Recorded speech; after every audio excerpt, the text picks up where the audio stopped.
Hi everyone, I'm Airier, and today we're going to be looking at the next episode of Star Wars for Warhammer 40K. This is going to be episode 25, Herald. Now, I saw that last special right at the end where they showed, I don't know, there's a lot of Heralds, there's a lot of different units that are called Heralds, but I'm assuming Chaos Herald, considering I'm pretty sure it showed Abaddon at the very end of that clip.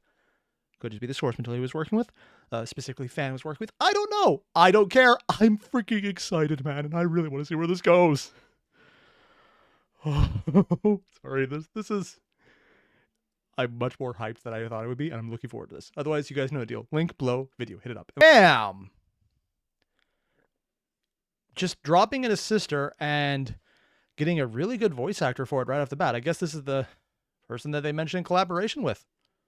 The avoidance of faith is the mark of the heretic. The abhorrence of faith is the mark of damnation. To the first, I offer redemption by way of fear, fury, and, if need be, righteous death. To the second, I am the hound of fire. Interesting how they're going into upon this the scent, and always in pursuit of their wickedness. Different than he usually introduces To the characters. last, I am judgment, the final word spoken by blade and bolt and blazing flame. For I walk in the light of the Emperor, and I am already at his side. The words were spoken without stealth, yet silenced. Oh. Okay, so he's doing that. This is something I've seen in a handful of narrated audiobooks, and I didn't think he'd be doing this route. I thought it would just be, we have one person voicing everything, and they'll just put the various aspects of their own voice acting on cue. Honestly, I like that. It's what a lot of audiobooks do. This, though, is individual voices for specific roles, as opposed to just altering your own voice to fit different characters. That is a much bigger ask because, frankly, it's just the more people you have in a project, the more coordination involves, and that just there's a reason the one project I'm doing on an audio side is just taking forever because it's just a pain. For her vox was muted, and her helmet permitted no sound to escape from within. It mattered not at all, for soon the enemy would know these words by the And also, I think Fan upgraded his audio on this one because his voice sounds richer and clearer and just slightly deeper than the previous videos. Like, more rumble is coming through. Is it just me getting that, or is someone else getting that as well? Because it definitely sounds like there's a more definition to his voice, too. Not just hers. truth of her actions, with no utterances required. I also love the design. This was the natural state. She stepped into the corridor without even the shadow of fear trailing her feet, So where's she discarding coming from her person all semblances of mercy, compassion, or restraint. The dense clouds of billowing, dark incense shrouded her entry into the space, heralding her in thick, black mist. There's a basilica on To Axum. her blessed eyes, the hallway was lit in green overlays of tactical information, the machine eye. spirit Oh, of her good holy choice. raiment of battle bestowing her with sight beyond baseline sight. Oh. With it, her eyes... Okay, that's such a cool interpretation. Because most people who aren't tech priests, and even those who are tech priests, view it as a fully religious experience to engage with tech at all. She's interpreting the heads-up display as a religious revelation. And to be fair, that's also how the tech priests kind of view it, depending on who you talk to and how radical they are. So it's kind of cool just to see that little bit of, here's technology, it's magical. It's just interpreted as someone who's much more religiously bent. Usually 40K does either what the Guardsmen do, is like, I don't know what I'm doing, but fuck it if it works. Or they just go, yeah, fuck it, if it works. Actually, never mind. I think that's basically the same approach no matter what you do in 40K.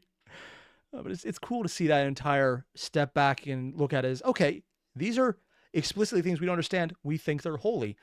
And considering how 40K works and how the warp is fuckery itself, if enough people believe it, and they might very well have, it very well might be an actual machine god with machine souls beyond the AI that parry or repair and or run most of them. It's still out how much that is or not, I don't know. The ships definitely are. did more than pierce the darkness. Each and every single one of the heretically birthed replique slaves were highlighted brightly in her vision, even through their barricades and small, insubstantial holdout positions. She's got the full Iron Man heads up display. Before her, the passage was long, yet not so narrow that she would have any true trouble wielding her chosen weapon. Canoness Leandra Ordain stood this is the at the Canoness. far end, her censer skulls softly warbling as they hovered over her broad, armored shoulders. Each blessed device was spilling thick fonts of scented, obscuring smoke over her holy armor and into her wake. Even with this shroud of purifying incense, she knew they would see her, if not by the power of their profane technology, then by the glow of her helm's green eye lenses, or apparently just all which she purposefully did not dim. For it was not her intention to hide. In accordance with the holy words of the Sisterhood, the Emperor's divine work should only be done in the light. And so, she provided it. Other places. Leandra drew her blade, the Tabahaiv, the ruination of daemons. Ooh. Pulling the shard of divine lethality from the gem-encrusted and thrice-sanctified scabbard at her waist. The holy blade was the penultimate work of the greatest swordsmith of her world, and it proclaimed its pedigree with a pride worthy of a tool of the Emperor's wrath.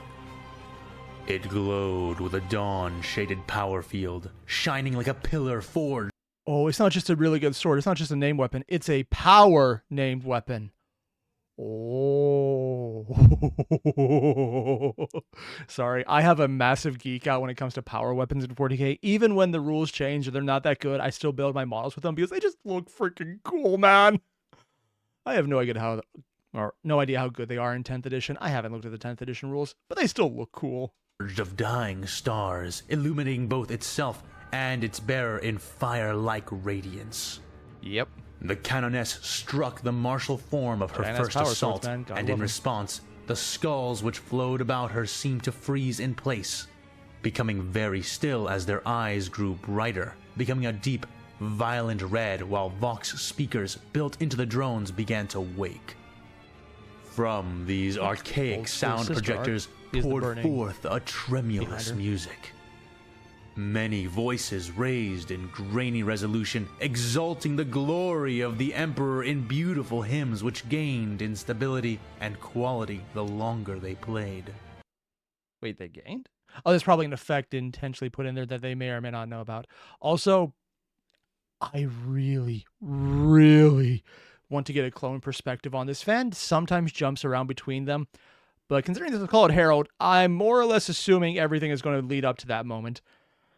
Still expecting either Abaddon or that flying guy whose name I can't remember who was as Herald. Unless it's a Herald of Chaos in general, in which case it could be anyone who's probably not too powerful to actually break the system. The Replicae, for all their many faults, had not chosen the sin of idleness.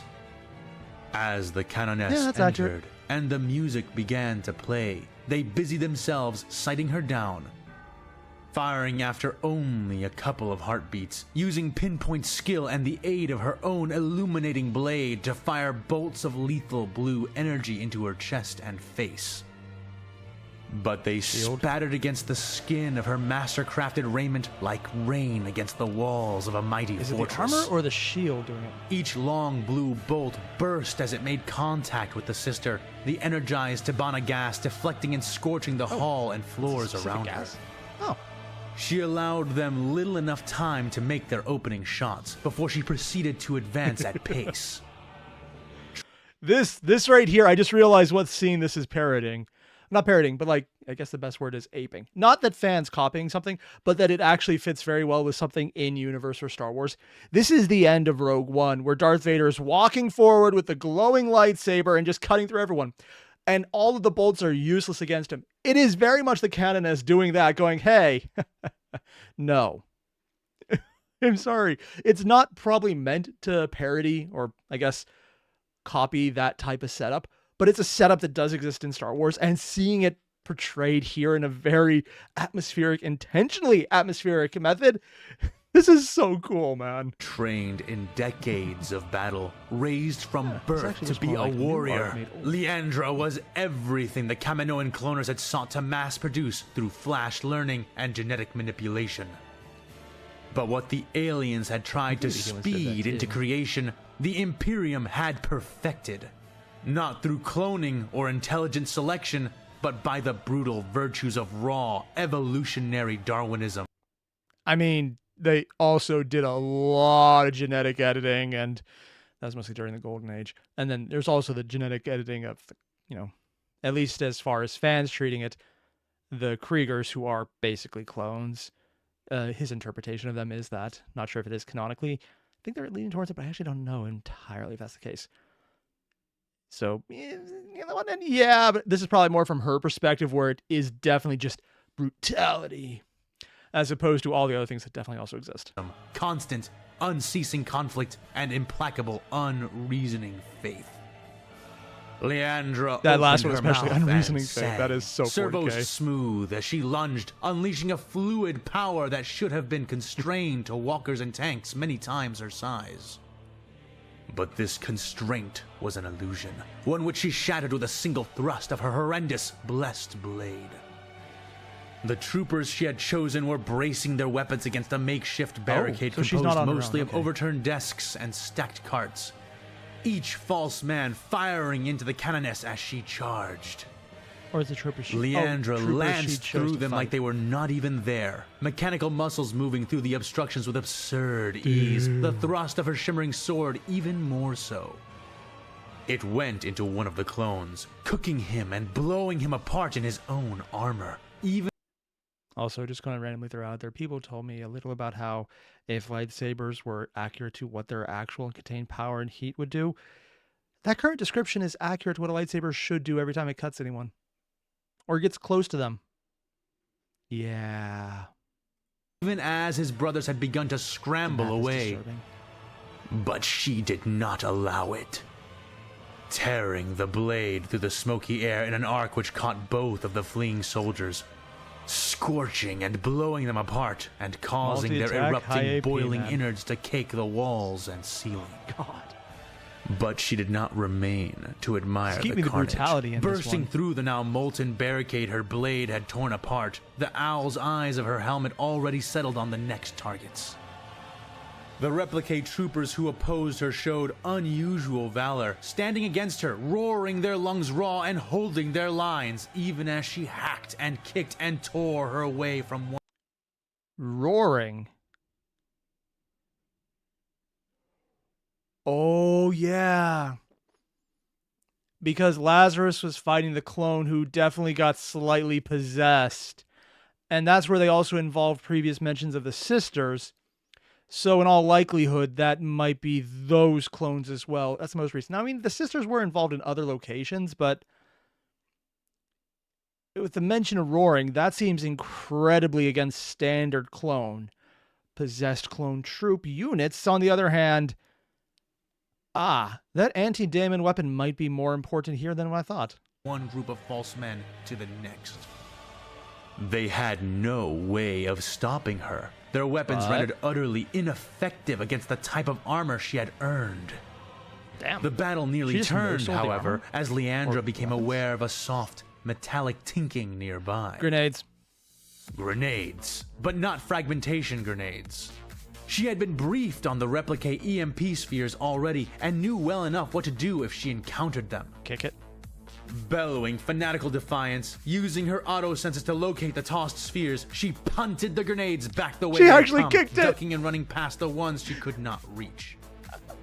She wove between the opening umbrellas of electrical energy, forcing the replicate to maneuver into their radius or slicing through the ones that attempted to corral her into the blasts. Okay, that is a level of what the fuck skill, man. Not just kicking the grenades out of the way, but fighting between the grenade blast radiuses. Oh, man. If you want to see a good example of what super armor looks like, this is it. When we finally get to a Space Marine fighting in full honesty, I'm looking forward to that. Because this seems even more detailed than a lot of the Space Marine stuff. On the other hand, the Space Marines probably don't actually need as much tech to compensate for them being able to work faster than some machines, considering how their minds work. Sometimes. Maybe. Granted, the few ones we've seen so far have either been more warp-focused or set up to make Dooku look good. Several enemy troopers near the rear began to effect a retreat, pulling back through a pair of large doors which they clearly intended to seal. No, if they're retreating, it's not the corrupted ones. Leandra sped up her pace in response, voice ringing wordlessly in her helm as she sang her litany. Oh, she's singing while doing this? The canoness was a storm of light to be and fair, the smoke song probably and just be death, the grunts a seraph of the dying. Emperor's wrath, a master of the blade. Demonstrating her skill in a lethal performance set to odes sung in her own voice. Each one sworn to vengeance. That is her actually singing while fighting. White shells were parted without effort, melting, bursting apart. Blaster bolts and... Did Fan really just have her cut the bullets flying at her midair? Did he actually go full-on samurai, like sci-fi samurai? Parted without effort, melting, bursting apart. Yeah. Blaster bolts and hails of blue gave answer, falling thickly down into the corridor. Man. But what was not dodged was deflected, and what was not deflected was simply not sufficient. The canoness pinned the last replique facing her to the door, driving her holy sword into him just after the doors had shut and sealed behind her victim. Her blade sank a little more slowly into the door, and she felt her brows scrunch as she spat. It would take her 50 or more seconds to cut her way through something like this without damaging her weapon. But never one to bemoan the task at hand, the sister drew her blade out in a savage arc. Again, we're coming down to that earlier reference I made to the Star Wars scene where Vader's cutting through everyone. And they're even closing a door on her face that she has to cut through. Slowly. 50 seconds is slow, my ass. They're doing it so well to build her up immediately. Casting the burnt remains of the false man aside with a disdainful grace. She drew the burning weapon back, taking its grip in both hands, all the replique behind her dead, all those left alive running before her. She stepped back, and then, with a practiced strike, thrust her blade into the corner of the door, and began to hack it open. Dear God. Literally cutting through it. Nerva Sharp and Private Fire. Oh, we're back to the mech bay. As they had agreed, Nerva climbed into the narrow space of the knight's cockpit ahead of Farnes, momentarily struggling to lower herself into it with only one arm. Here, let me... Farnes said, hooking his feet under the rungs of the nearby ladder and seizing the collar of the aspirant's armor, taking most of her weight and helping her feet reach the ancient throne beneath them without stumbling. She hissed an intake of air as he did, surprised by the sudden act, though, thanks to Farnes's training, this kind of conjunction was near instinct. Really? He followed her in soon after, voice wrenched from his mouth in the form of a sudden cry as blue bolts scorched the air over his head.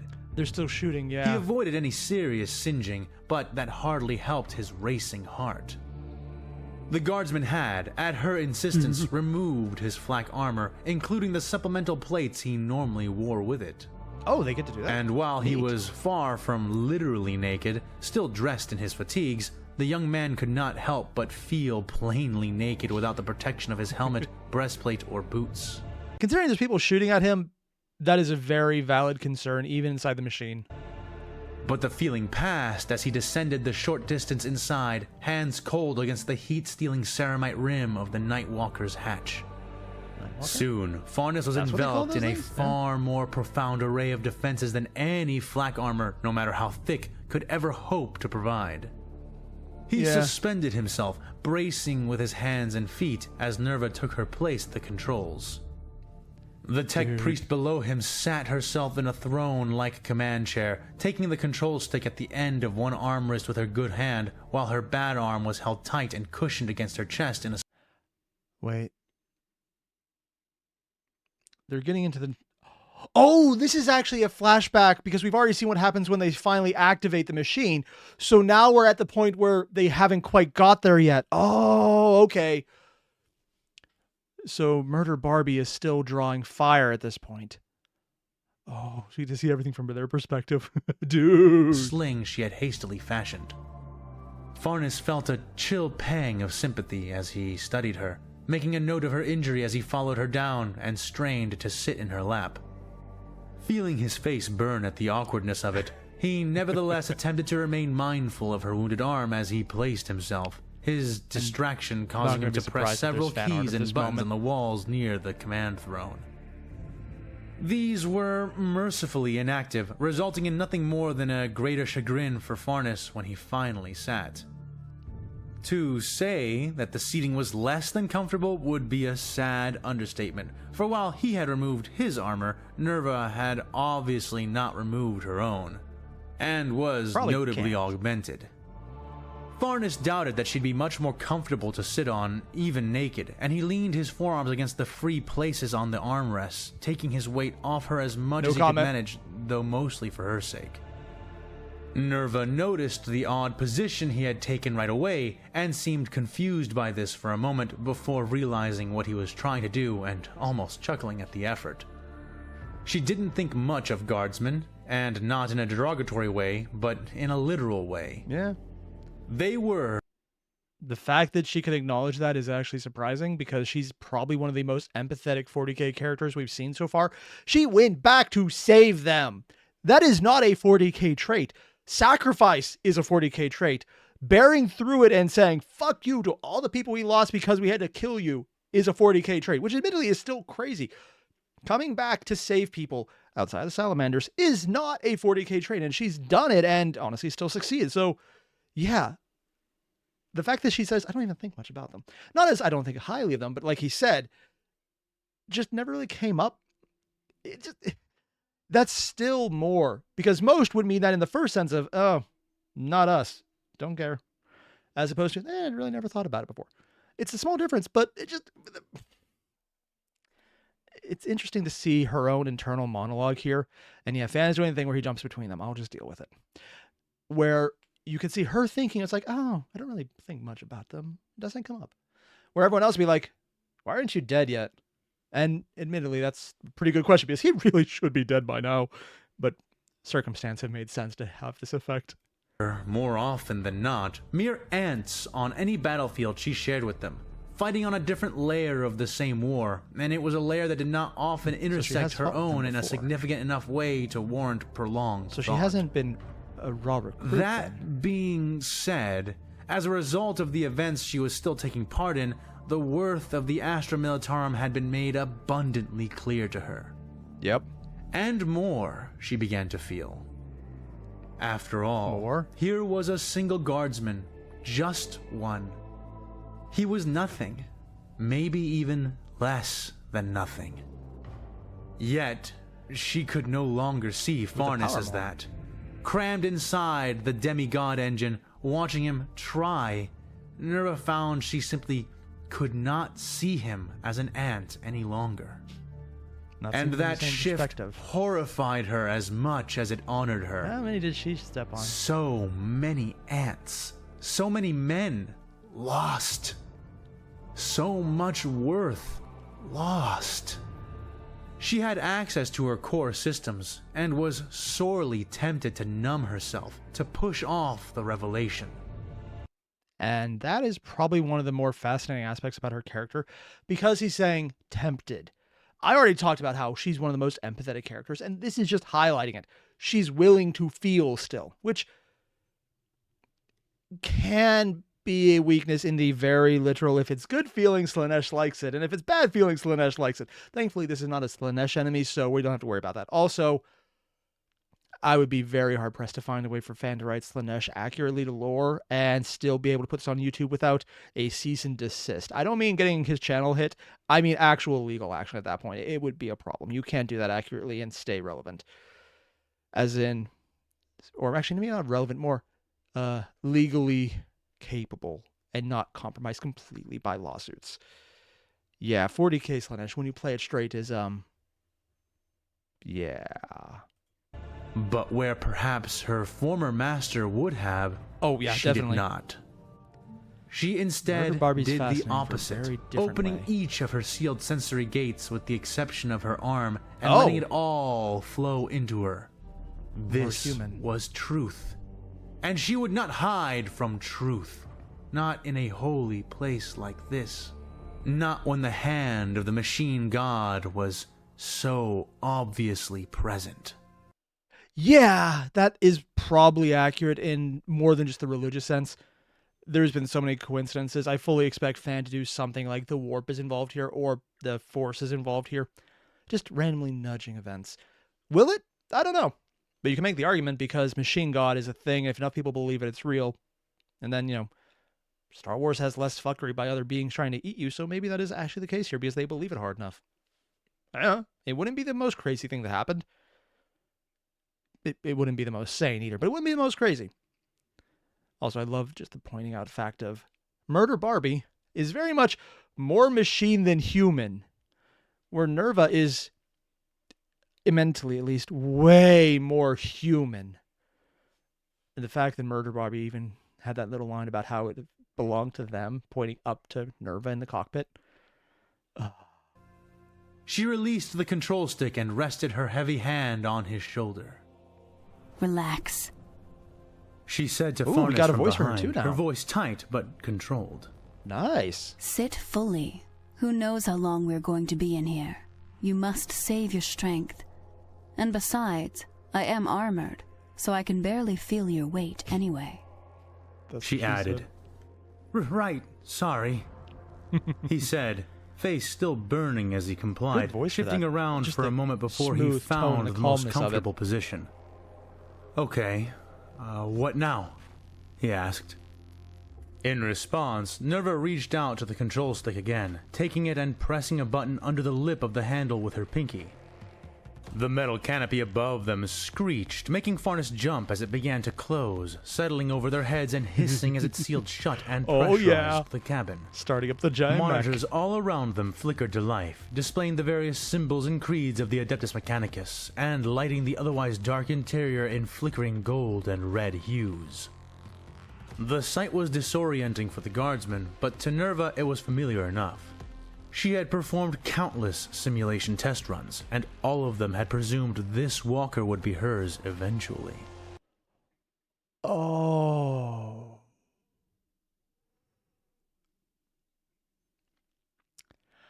One, nice that she had practice. Two, I thought because the references to ants on the battlefield that she had some experience. Assuming this walker be hers means that she has probably been in this one, but through simulation. Is she actually a raw recruit equivalent? Like heavily trained and competent, but unbloodied?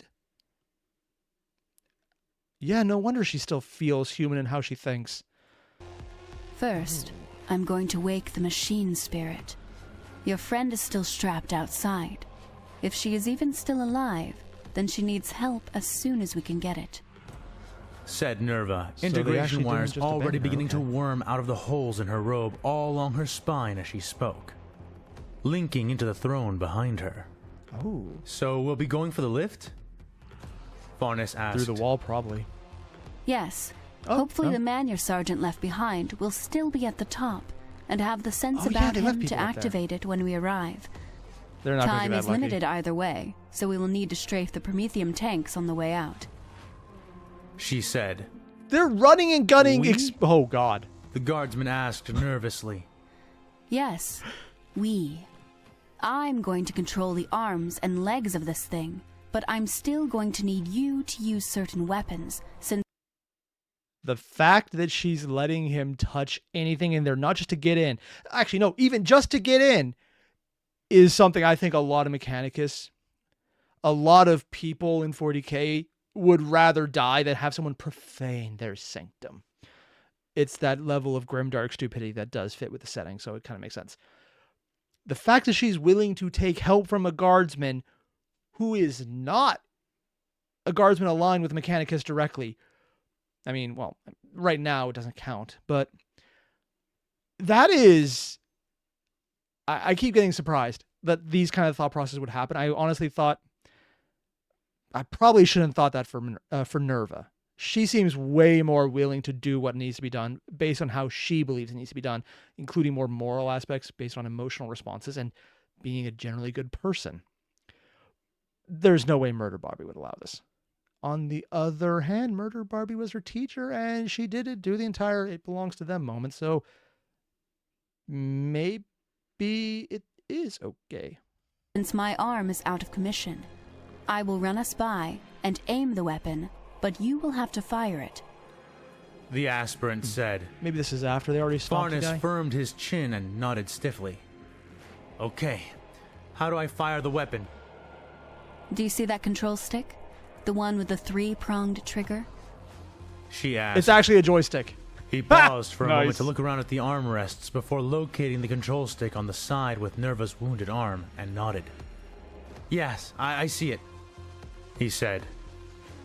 Good. Darling Take and it. Frank sing this? That will be the one you use to control the last No, impulsor. no, he's sitting on The her. first trigger on the top will charge the weapon. The second one will prime the cooling system. And the last one will fire the impulsor. Oh. You will have to do them all in sequence to use the gun without killing us. Do you understand? She said. No pressure. He swallowed hard and took the cold control stick in his hand, closing clammy fingers around the large red trigger prongs which protruded from it. Yeah. They were oddly warm. Did you get all that? Enough. Nerva asked again. Yes, he answered. Okay, good. Well then, guess I better stop stalling. Listen, your name is Farnes, right? She asked. He nodded. Listen, Farnes. I've never actually performed the ritual of becoming, and we don't really have time for me to go through it. What? So not only is she very rough, she's a fresh recruit, essentially. Or maybe through the entire completion of being a recruit, but she's never actually done this. This isn't a matter of being bloody. This is a matter of you have never turned on the machine before. I thought she might have been in here in training. No, if she never even did the ritual, that means she ain't ever linked in. And over Titans, they keep the mental imprints of previous hosts, which the AI kind of assimilates and may or may not be a machine spirit, which may or may not be also an AI at this point because 40K is vague as fuck that way intentionally. I know that Knights have a lesser version of that. I just don't know how fans are going to play that one. This, I don't think he'd ever have this go bad immediately. And I'm not sure if he'd have it go good immediately either, though. I could see that happen just as a point, but he doesn't seem to be the person to make decisions about plot based on convenience. More, it's going to have something happen. So we're going to get a good description of what it's like to interface with this. And honestly, that's absolutely amazing. I'm really looking forward to it. Not naturally, at least. Naturally. She began to explain, a chilling hesitance permeating her words. I mean, if you knew what Farnes the words meant, felt he'd that probably be chill more as scared. well, tainting his guts and freezing his spine, sending bolts of iced lightning down his fingertips. He had no idea what the ritual of becoming was, or how important it was for what they were about to try. But she seemed to think it was pretty damn important. So what does that mean? He asked nervously. Nerva bit her lip, trying to figure out how to explain it before starting to speak again. Failing to pilot is not It usually a means good that option. I'm going to have to dive in there. Completely. She said. Dive in there? Dive in Mindscape where? of the night. Farnes asked. I guess Technoscape might be more accurate. Into the machine. I'm going to connect my mind to it, and I'm not going to leave much in my body. Maybe nothing. It is not likely that I will survive doing this at all. And honestly, I'd be lucky to live through it with only a roasted cerebral cortex. But if I do manage to do this, and I do come out of this alive... She began to say, voice starting to tremble. Yes, yes? He pressed. Well, if we survive, do not tell anyone that I did this. Do you understand? She said. Because she's making contact without the rituals involved. And it's 40K. If the wrong person hears that, they will gladly kill the heretic who profaned their sanctum. So this is literally a death sentence for both of them if he says this to anyone. And if she dies, well, he's probably dead as well, so it doesn't really change anything. What? Tell them you did what? Farnes asked. Go in dry? Any of this. That I let unauthorized soldiers into the greater maintenance bays, or that I made the night move without interfacing with it, or that I tried performing this... I don't even know what to call it. Lincoln? All of it. Any of it. You can't tell anyone. If Omnicraten found out about any of this, he'd turn me into one of his thinking servitors or worse. This is very important. Thinking servitors. The only thing that makes a servitor less creepy is that the mind's gone. The person's basically been lobotomized. It's just the meat left behind. If you have a thinking servitor where the mind is maintained in any capacity, that just makes it so much creepier. And yeah, I realize there are stories about the people who don't entirely get mind deaded and they're still kind of in there screaming as a servitor. I'm aware those stories exist. I make a point not to think about them. Yeah, so we're also establishing someone who's probably with the Crusade as well. Or not, wow, sorry, Crusade. The refugee fleet is technically, that's what it is. Because she wouldn't be worried about them if he wasn't with them because it's 40K. Or maybe she isn't, he just doesn't know that yet. But I'm assuming he's with them. So that's someone else we should probably keep in mind as a possible antagonist. Do you understand? She asked. No, he probably doesn't. Afraid from the stress of the reveal. Well, he started. Hold a grenade to your head. Do you understand? It's safer if you get caught. She pressed. Or then getting caught. Yes. All right. By light and faith and fire, my lips are sealed. Farnes said. All right. Thank you. She said. I'll see you after. He said to her, fear still obvious in his voice, but joined with a genuine hope. She smirked at that. See you after. She said, before going suddenly rigid behind him. Nerva? He asked. Not much left in there. The aspirant was gone, and Nerva, the prodigious apprentice of the Knights Mechanicus, charged a battlefield she could never have prepared for. And yet, charge it she did. AI Knight. Maybe AI. So there is a lot going on right now, and I haven't the slightest idea how this is all going to tie in, because the title is Herald. We got the inclusion of chaos coming out, but we're getting all of the, we're tying it all together. That's why. This is either pretty close to the season finale, or it's going to be leading into it. Because the reveal of chaos, which we already know does technically somehow exist on the Star Wars side due to the possession of the clones, is going to be here in full, either through them or through something else. And so we got Minerva moving in. We have, so much is going on. And I wish I had more time to record, man. I really do. I could make this an entire video right now. You know, I'm probably gonna have to eventually just get to the point where I live stream the entire video on a Sunday. And frankly, that would be fun. I probably should do that, actually. Why haven't I? Yeah. If you want to see me live stream these instead of just doing pieces, let me know. I can probably make some Sundays to do that, because I still have to adult those days. But it'd be fun. It really comes down to, do I have the time or do I have to adult? That's always the problem adulting. That said, I'm just getting so freaking hyped right now, man.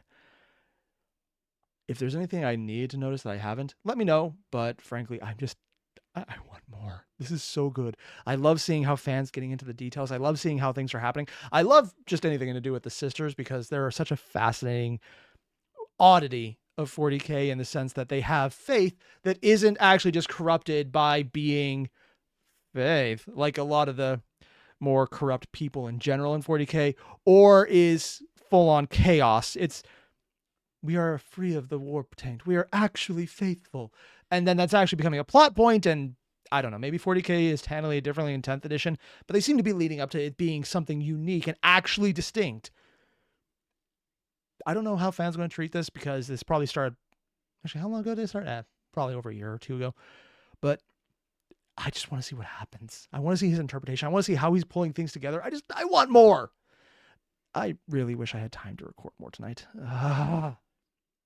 Either way, for everyone watching, there's a link below to the original video. Hit it up.